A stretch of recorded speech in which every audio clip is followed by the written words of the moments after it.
Olá, mulheres. Aqui quem fala é a Viviane Martinello, do Esposas que Oram. Nós estamos hoje iniciando mais um projeto lindo que veio do coração de Deus. Nós vamos iniciar a leitura e o estudo do livro Como Ter o Coração de Maria no Mundo de Marta, fortalecendo a comunhão com Deus em uma vida atarefada, da Joanna Weaver. E eu creio que vai ser um tempo muito gostoso. A editora CPAD nos liberou essa leitura e estamos muito felizes por esse novo projeto.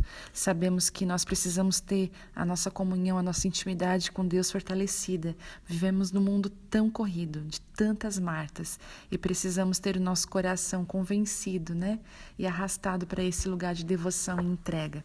Vamos lá? Hoje nós estamos no áudio 1, iniciando o capítulo 1. A história de duas irmãs. E aconteceu que, indo eles de caminho, entrou numa aldeia, e certa mulher por nome Marta o recebeu em sua casa, e tinha esta uma irmã chamada Maria, a qual, assentando-se também aos pés de Jesus, ouvia sua palavra. Lucas 10, 38. Já tentou fazer de tudo um pouco? Eu tento, faço e provavelmente sempre farei. Não está apenas em minha natureza, também faz parte da descrição do meu trabalho e do seu também. Ser mulher requer mais força, mais criatividade e mais sabedoria do que jamais imaginei quando era uma garota. E isso não vale somente para as mulheres atarefadas de hoje. Sempre foi assim. Em 1814, Martha Forman estava casada com um abastado proprietário de plantações em Maryland. Você deve pensar que ela passava os dias tomando chá, usando vestidos encantadores e dando ordem aos empregados, enquanto conversava com importantes convidados. Pelo contrário, Marta trabalhava ao lado de seus empregados das 4 da manhã às 11 horas da noite. Dentre suas atividades diárias estavam transformar de 13 quilos a 15 de sebo em vela, cortar 14 camisas, casacos ou calças para os escravos, a quem sempre chamava de o povo ou nossa família, tricotar meias, lavar, tingir e fazer fios de lã, assar tortas de carne, pudins de batata, semear ou colher o trigo, matar animais da fazenda e salgar a carne, plantar ou colher frutas e verduras, fazer geleias e composta de frutas, cair ou pintar as paredes, passar a roupa, preparar grandes festas, cuidar da família doente e dos escravos. Então, o que você faz hoje? Talvez não tenha abatido um porco ou colhido trigo, mas sei que esteve ocupada. Se passou o dia fora trabalhando ou em casa cuidando das crianças, ou ambos, seu dia passou rápido da mesma forma. Enquanto você lê este livro, sua mente e seu corpo estão provavelmente tão cansados quanto os da pobre Martha Forman. Tenha o coração de Maria no mundo de Marta. Esse pensamento a intriga. Em seu interior há uma fome, uma vocação para conhecer e amar a Deus, para conhecer verdadeiramente Jesus Cristo e a comunhão com o qual o Espírito Santo. Você não está em busca de mais conhecimento intelectual, anseia por uma intimidade sincera. Uma parte de você ainda hesita, exausta, você se pergunta como encontrar forças ou tempo. Cultivar a vida espiritual parece mais que uma obrigação, uma a mais em uma vida transbordante de responsabilidades. É quase como se você estivesse no primeiro degrau de uma escada que se estende até o céu. Ansiosa, mas atemorizada, você denomina os degraus usando as coisas espirituais que deve fazer: estudar a Bíblia, orar, congregar. E lá está em cima, em qualquer lugar, você diz, inclinando-se levemente enquanto olha para cima, incerta de como começar ou se quer mesmo experimentar a longa e vertiginosa escalada. Mas não fazer nada significa deixar escapar o que o seu coração já sabe. Há mais nessa caminhada cristã do que você já experimentou, e você está faminto bastante e desesperado o suficiente para querer de tudo um pouco. A história de duas irmãs. Talvez nenhuma passagem das Escrituras escreva tão bem o conflito que sentimos como mulheres do que aquela encontrada no Evangelho de Lucas.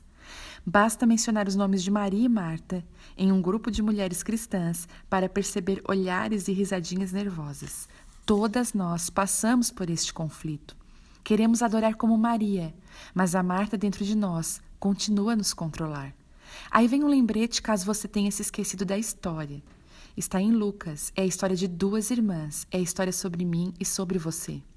Durante uma de suas viagens, Jesus e seus discípulos chegaram a uma aldeia onde uma mulher chamada Marta abriu a sua casa ao Senhor. Ela tinha uma irmã chamada Maria, que se assentou aos pés de Jesus para ouvir o que ele dizia. No entanto, Marta estava distraída com as preparações que devia fazer.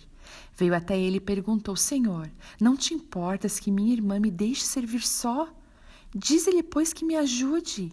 Marta, Marta, respondeu-lhe o Senhor, estás ansiosa e afadigada com muitas coisas, mas uma só é necessária, e Maria escolheu a boa parte, a qual não lhe será tirada. Lucas 10, 38. O mundo de Marta. Quando li a primeira parte da história de Marta e Maria, devo admitir que me afeiçoei mais a Marta. Sei que somos propensas a proclamar elogios a Maria em estudos bíblicos, mas Marta, para ser honesta, combina melhor com minhas tendências perfeccionistas. Que mulher! Abre a sua casa para um grupo de 13 homens famintos, talvez até mais. Que anfitriã! Ela não prepara uma panela improvisada de macarrão semi-pronto com queijo e salsichas, como costumo fazer nessas ocasiões. Ela não. Ela é a verdadeira Marta, ou então a mulher virtuosa em Provérbios 31. Bem, ao menos é assim que eu a imagino. Ela é a rainha da cozinha e do resto da casa também. A história de Lucas começa com Marta em seu momento de glória. Afinal, trata-se de Jesus. Ela rasga o cardápio comum do dia a dia, composto por sopa e pão, e resgata todos os livros de receita. Esse, decide ela, será um banquete digno de um Messias. Para o Messias, Marta envia um servo ao campo para abater um cordeiro e outro ao mercado para escolher algumas daquelas saborosas romãs que vira ontem. Como em quartel-general, ela dita as ordens para os seus assistentes de cozinha, põe as lentilhas de molho, soquem os grãos, sovem a massa. Tanta coisa para fazer que em tão pouco tempo. Ela deve se assegurar de que as peças da mesa e os guardanapos combinam e que o criado sirva o vinho do lado direito e não do esquerdo. A mente de Marta está tão ocupada quanto um quarto cheio de crianças no jardim de infância. O que seria mais adequado para a sobremesa? Queijo de cabra ou uma bandeja de frutas frescas? Será que Jesus e seus seguidores passarão a noite aqui? Alguém deve trocar os lençóis e dobrar algumas toalhas. Onde está Maria? Alguém viu? Ela pergunta a um servo, apressando-o. Se Maria trocasse os lençóis, Marta poderia ter um tempo para moldar o queijo em forma de arca e esculpir as frutas, como pequenos animais marchando 2 a 2. Produções dessa magnitude requerem a habilidade de uma mestra em planejamentos. E Marta é uma administradora extraordinária. Sou a mais velha na família. Talvez seja por isso que eu compreenda quão frustrada Marta deve ter se sentido quando finalmente encontrou Maria. A casa inteira está em alvoroço, agitada para receber o mestre mais famoso do seu tempo, provavelmente o próximo rei de Israel. Posso enxergar a raiva que ferve dentro de Marta ao olhar sua irmã, preguiçosa, sentada aos pés do mestre na sala de estar. É muito simples. Com tantas coisas a serem feitas, lá está sentada a pequena Maria, muito teimosa, participando de uma reunião somente para homens. Pior, parece ignorar Marta gesticulando no corredor. Marta tenta tossir, chega até a lançar mão de sua arma mais eficaz, o olhar de raiva, famoso por intimidar os homens, mas nada do que fazia era capaz de surtir efeito em sua irmãzinha. Maria só tinha olhos para Jesus. Já em seu limite, Marta faz algo inédito. Irrompe a reunião dos rapazes, acerta de que Jesus ficará ao seu lado, afinal, o lugar da mulher é na cozinha. Sua irmã Maria deveria ter ajudado e preparado a refeição. Marta percebe que há uma espada afiada em sua voz, mas Jesus vai compreender. Ele sabe mais do que ninguém o significado de carregar o peso do mundo. É claro que você não encontrará tudo isso na Bíblia. Lucas dedicou apenas 4 versículos para um acontecimento destinado a mudar a vida de Marta para sempre. E a minha também, e a sua, se permitir que essa verdade fundamental penetre em seu coração. Em vez de aplaudir Marta, Jesus gentilmente a repreendeu, dizendo que Maria havia escolhido a boa parte, ou como diz outra tradução, Maria escolheu a melhor parte. A melhor parte, Marta deve ter repetido sem acreditar. A melhor parte é o que digo a Deus em meio à minha pressa de fazer tudo. Quer dizer que há mais? Eu tenho que fazer mais? Não. Não chega a resposta ao meu cansado coração. As palavras de Jesus, descritas em Lucas 10, são inacreditavelmente libertadoras para aqueles que se ocupam com os trabalhos árduos desta vida. Não é mais o que Ele requer de nós, De fato, pode ser menos. Um coração de Maria. A Bíblia nos fala muito a respeito de Marta e Maria.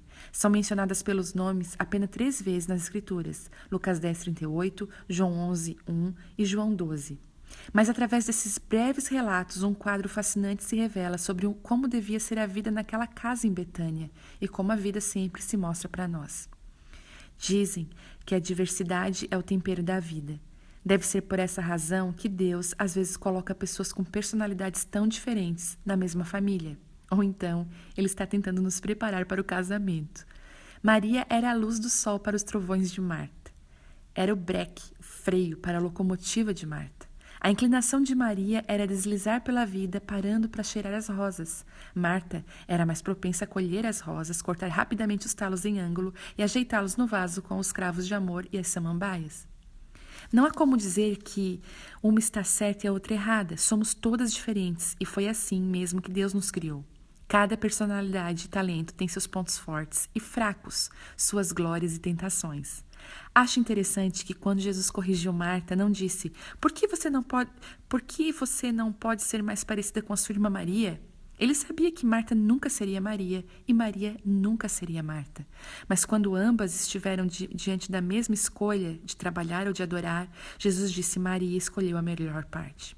Para mim, isso implica que a melhor parte estava disponível tanto para Maria como para Marta. Essa é a disposição de cada um de nós, não obstante nossa personalidade e talentos. É uma escolha que cada uma de nós pode fazer. É verdade que, sob o ponto de vista da personalidade, a escolha deve ter sido mais fácil para Maria do que para Marta.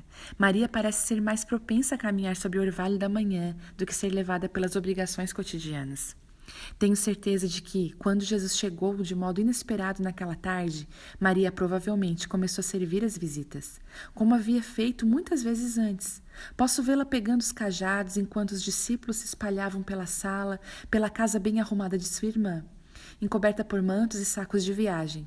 Observa o homem que cativou o coração de Israel com suas palavras. Há tanta alegria e encanto nele que é impossível não ser atraída para esse homem. Jesus poderia ser o Messias, sobre quem as pessoas falavam. Maria se pergunta, ela sabe que ele é um grande mestre, mas esse homem que admira a tapeçaria feita por ela, que a liberta da sua timidez e que faz parte do círculo de seus amigos íntimos, poderia ser de fato filho de Deus? Ela coloca os pertences dos discípulos em um canto e se apressa em servir vinho ao grupo sedento. Entre eles, há uma tranquilidade, uma camaradagem genuína. Os homens riem das brincadeiras dos outros enquanto tiram a poeira dos pés com o líquido providenciado por ela. Então, se acomodam nas almofadas ao redor da sala e Jesus começa a ensinar.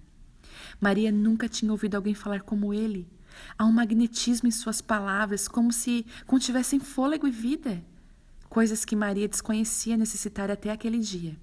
Ela se move lentamente para chegar mais perto e ficar num canto escuro ouvindo Jesus. Seus braços seguram um cântaro vazio. Está atenta a qualquer movimento ao seu redor.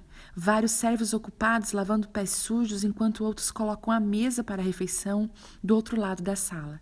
Maria sabe que há muito a fazer, mas ainda é incapaz de se mover, a não ser para chegar mais perto. Não é costume uma mulher se sentar com um grupo de homens, mas as palavras de Jesus a acolheram. Apesar da sua natural discrição, ela se move gradualmente até se ajoelhar aos pés do Senhor. O ensino de Jesus a envolve, revelando a verdade ao seu coração faminto. A Bíblia não deixa claro se essa foi ou não a primeira visita de Jesus àquela casa em Betânia. A franqueza de Marta parece indicar uma familiaridade prévia, mas seja qual for o caso, nesse dia Maria escolheu deixar outra pessoa servindo, para que pudesse ouvir um pouco. Não é todo dia que Deus nos visita em casa, então ela ignora a tradição, quebra a etiqueta social e chega mais perto, o mais perto possível de Jesus. Não tem importância que seu gesto poderia ser mal interpretado. Não se importa com os olhares estranhos dos discípulos. Em algum lugar distante, ela ouve seu nome, mas está atraída pelo chamado do Mestre, o chamado para vir, o chamado para ouvir. E é isso que ela faz.